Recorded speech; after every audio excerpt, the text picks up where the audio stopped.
Hi, I'm Zach with Sawyer Lock and Key, and I'm going to show you real quick how to disassemble a Weiser key and knob lock set for rekey services.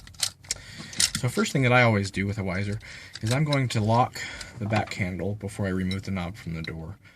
This aids in getting it back together right. If it's canted too much or not right, I've found that it won't lock and you have to take it apart. I take it back off the door and lock the handle or rotate the lock a certain number of degrees. It's just a pain. So if you always lock the rear handle before you remove the handle set, then you will not have an issue with that. So we've got the back handle off. We're just going to set that aside along with the latch, which will actually still be in the door when you're doing this.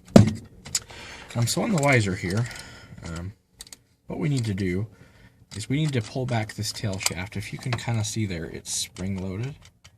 And we're going to pull that back and clamp it back, because that will allow us to rotate our lock cylinder further than it normally will for removal. So what I use is just a little pair of forceps here. And I just pull it back and clamp her down right back, just like that. That's what I do. Other people may have their methods. You could always put it in a vise if you wanted or something like that, I'm sure. And easy peasy when you have a working key, but we don't have a working key.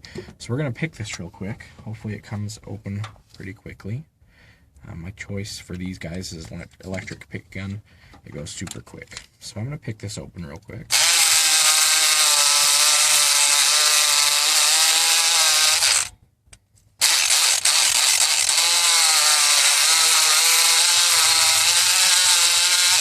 It's not going easy, so let's try picking the other direction.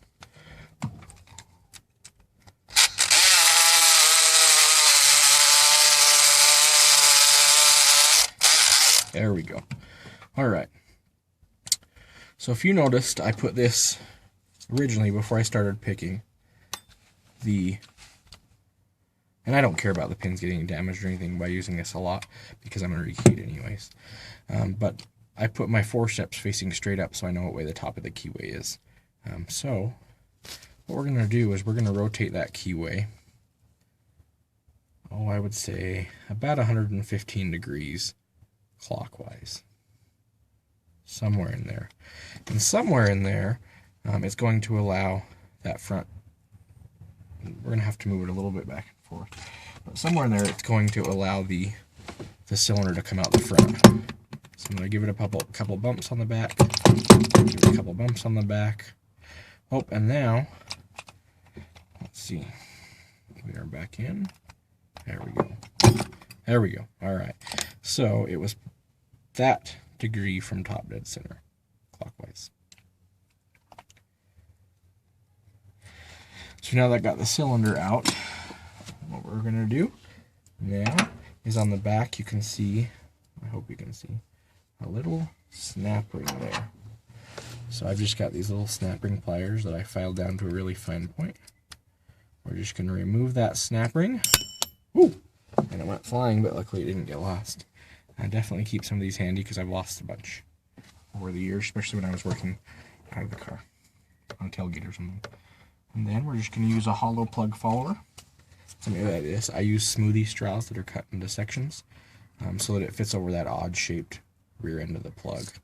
And then just push it out like that. And all we have to do is rekey, reassemble.